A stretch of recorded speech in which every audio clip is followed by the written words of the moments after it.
It's something super simple that everyone needs to know how to make: ganache. Chocolate ganache is the perfect, it's a dip, it's a drizzle, it's a coating, it's a truffle, it's a frosting. You can make this so many different ways. It's so simple and easy and delicious.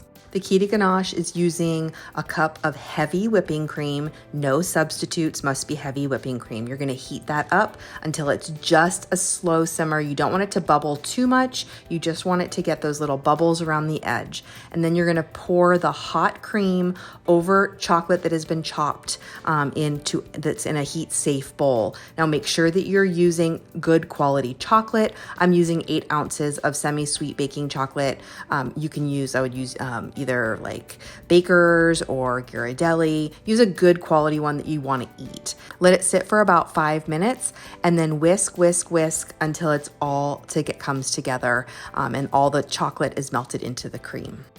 While the ganache is still warm before it totally cools, it's the perfect dip for fruit or cookies or anything. It's the perfect drizzle for cakes, and it is the perfect, like, simple, light chocolate frosting to put onto a cupcake, and it will dry a little bit hard. Once this cools to room temperature, not chilled, just cooled to room temperature, it's pipeable, which makes it the perfect frosting for cakes or cupcakes. Super rich, little goes a long way.